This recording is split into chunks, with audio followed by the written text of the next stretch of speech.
ಜಗ್ಗೇಶ್ ಅವರ ಸಿನಿಮಾ ಅಂದ ಮೇಲೆ ಇತ್ತೀಚೆಗೆ ಡಬಲ್ ಮೀನಿಂಗ್ ತುಂಬಾ ಸದ್ದು ಮಾಡ್ತಾ ಇತ್ತು. ಬಟ್ ಮಠ ಹಾಗೂ ಎದ್ದೇಳು ಮಂಜುನಾಥ ಸಿನಿಮಾದ ಕೋಂಬೋ ಮತ್ತೆ ಒಂದು ಸಿನಿಮಾ ಮಾಡ್ತಾ ಇದೆ ಅಂದಾಗ ಆಬ್ವಿಯಸ್ಲಿ ನನಗೆ ಸಿನಿಮಾದ ಮೇಲೆ ನಿರೀಕ್ಷೆ ಇದ್ವು. ಆ್ಯಂಡ್ ಈಗ ಸಿನಿಮಾ ರಿಲೀಸ್ ಆಗಿದೆ. ಹಾಗಿದ್ರೆ ಸಿನಿಮಾ ಹೇಗಿದೆ, ನನ್ನನ್ನು ಸ್ಯಾಟಿಸ್ಫೈ ಮಾಡ್ತಾ ಇಲ್ವಾ, ಇಷ್ಟ ಆಗಿದ್ದೇನೋ ಆ್ಯಂಡ್ ಕಷ್ಟ ಆಗಿದ್ದೇನೋ ಎಲ್ಲವನ್ನು ಕೂಡ ಡೀಟೇಲ್ ಆಗಿ ಮಾತಾಡುವ. ಅದಕ್ಕೂ ಮುಂಚೆ ಚಾನಲ್ಗೆ ಹೊಸಬರಾಗಿದ್ದರೆ ದಯವಿಟ್ಟು ಚಾನಲನ್ನು ಸಬ್ಸ್ಕ್ರೈಬ್ ಮಾಡಿಕೊಂಡು ಪಕ್ಕದಲ್ಲಿರೋ ಗಂಟೆಯನ್ನು ಕೂಡ ಬಾರಿಸ್ಬಿಡಿ. ಯಾಕೆಂದರೆ ಇದೇ ತರಹದ ಮತ್ತಷ್ಟು ಡಿಸ್ಕಷನ್ ಜೊತೆಗೆ ಭೇಟಿ ಆಗ್ತಿರೋಣ. ಆ್ಯಂಡ್ ಈ ವಿಡಿಯೋ ನಿಮಗೆ ಇಷ್ಟ ಆದರೆ ನಾನು ನಿಮ್ಮ ಕಡೆಯಿಂದ ಬಯಸೋದು ಒಂದು ಲೈಕ್ ಮಾತ್ರ. ಅದನ್ನು ಕೂಡ ಕೊಟ್ಟು ವಿಡಿಯೋನ ಕೊನೆಯವರೆಗೂ ನೋಡಿ.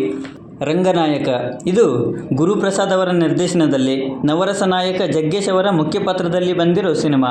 ಸೊ ಇಲ್ಲಿ ಖಾಸಗಿ ಚಾನಲ್ಗೆ ಗುರುಪ್ರಸಾದ್ ಅವರು ಇಂಟರ್ವ್ಯೂಗೆ ಬರ್ತಾರೆ. ಆ್ಯಂಡ್ ಅವರ ಹಿಂದಿನ ಜನ್ಮದ ಬಗ್ಗೆ ತಿಳಿಯೋಕೆ ಹೋಗೋದರ ಜೊತೆಗೆ ಸಿನಿಮಾ ಆರಂಭವಾಗುತ್ತೆ. ಹಿಂದಿನ ಜನ್ಮದಲ್ಲಿ ಇವರು ಒಂದು ಕನ್ನಡ ಸಿನಿಮಾ ಮಾಡಬೇಕು ಅಂತ ಪ್ರಯತ್ನ ಮಾಡ್ತಿರ್ತಾರೆ. ಆ್ಯಂಡ್ ಅದೇ ರಂಗನಾಯಕ. ಹಾಗಿದ್ರೆ ಮುಂದೆ ಏನಾಗುತ್ತೆ, ಜಗ್ಗೇಶ್ ಅವರ ಪಾತ್ರವೇನು, ಕೊನೆಗೆ ಈ ಸಿನಿಮಾ ನಮಗೆ ಏನನ್ನ ಹೇಳುತ್ತೆ ಅನ್ನೋದೇ ಸಿನಿಮಾ. ಆ್ಯಂಡ್ ಇದನ್ನು ನೀವು ಥಿಯೇಟ್ರಲ್ಲೇ ನೋಡಿ.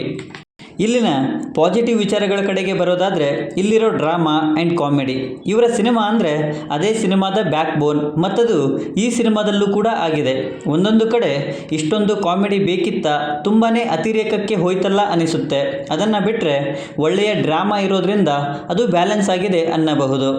ಇನ್ನು ಜಗ್ಗೇಶ್ ಅವರ ಪರ್ಫಾರ್ಮೆನ್ಸ್, ಲಿಟ್ರಲಿ ಗುರು, ಇವರನ್ನು ಮುಂಚಿನ ಸಿನಿಮಾಗಳಲ್ಲಿ ಹೇಗೆ ಫೀಲ್ ಮಾಡ್ತಾ ಇದ್ವೋ ಇವಾಗಲೂ ಕೂಡ ಹಾಗೇ ಇದ್ದಾರೆ. ಪ್ರತಿ ಸಿಚುವೇಶನಲ್ಲೂ ಅವರ ಎಕ್ಸ್ಪ್ರೆಷನ್ಸ್, ಡೈಲಾಗ್ ಎಲ್ಲವನ್ನು ಕೂಡ ಸಖತ್ತಾಗಿ ಹ್ಯಾಂಡಲ್ ಮಾಡಿದ್ದಾರೆ. ಆ್ಯಂಡ್ ಅದು ನನಗೆ ಖುಷಿ ಕೊಡ್ತು.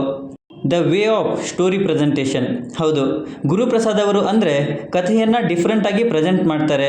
ಮತ್ತು ಈ ಸಿನಿಮಾದಲ್ಲೂ ಅಂತಹ ಸಾಕಷ್ಟು ಪ್ರಯತ್ನಗಳು ಆಗಿವೆ. ಅದರಲ್ಲೂ ಅವರು ಸಾಕಷ್ಟು ಟೆಂಪ್ಲೇಟಲ್ಲಿ ಕಥೆಯನ್ನು ಪ್ರೆಸೆಂಟ್ ಮಾಡಿದ್ದಾರೆ. ಆ್ಯಂಡ್ ಅದು ಇಲ್ಲಿ ವರ್ಕ್ ಕೂಡ ಆಗಿದೆ.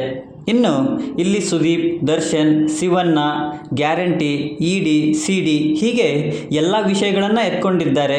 ಮತ್ತದು ಸದ್ಯದ ಪರಿಸ್ಥಿತಿಗೆ ಕನ್ನಡಿ ಹಿಡಿದಂತೆ ಇದೆ. ಆ್ಯಂಡ್ ಅದು ನನಗಿಷ್ಟ ಆಯಿತು. ಇನ್ನು ಇಲ್ಲಿ ಮುಖ್ಯವಾದ ವಿಷಯ ಅಂದರೆ ಅದು ಕನ್ನಡ ಮತ್ತು ಕನ್ನಡಕ್ಕೆ ಸಿನಿಮಾ ಅನ್ನೋ ಕಾನ್ಸೆಪ್ಟ್ ಇಟ್ಟಿರೋದು. ಆ್ಯಂಡ್ ಅದನ್ನು ಅಷ್ಟೇ ಆಥೆಂಟಿಕ್ಕಾಗಿ ತೋರಿಸಿರೋದು ಸಿನಿಮಾಗೆ ಒಳ್ಳೆಯ ವ್ಯಾಲ್ಯೂವನ್ನೇ ಆ್ಯಡ್ ಮಾಡಿದೆ ಅನ್ನಬಹುದು. ನೆಗೆಟಿವ್ಸ್, ಇಲ್ಲಿರುವ ಟೆಂಪ್ಲೇಟ್, ರಂಗನಾಯಕ ಅಂದರೆ ಕಥೆ ಪೂರ್ತಿಯಾಗಿ ಅವನ ಸುತ್ತಾನೇ ಇರುತ್ತೆ ಅಂದ್ಕೊಂಡಿದ್ದೆ. ಬಟ್ ಇಲ್ಲಿ ಗುರುಪ್ರಸಾದ್ ಅವರು ಮೇನ್ ಆಗಿ ಕಂಡು ಜಗ್ಗೇಶ್ ಅವರು ಒಂದು ಗೆಸ್ಟ್ ಅಪೀರಿಯನ್ಸ್ ಇರೋ ಹಾಗೆ ಕಾಣ್ತಾರೆ. ಅದು ನನಗೆ ಸ್ವಲ್ಪ ಡಿಸ್ಟರ್ಬನ್ನು ಮಾಡ್ತು.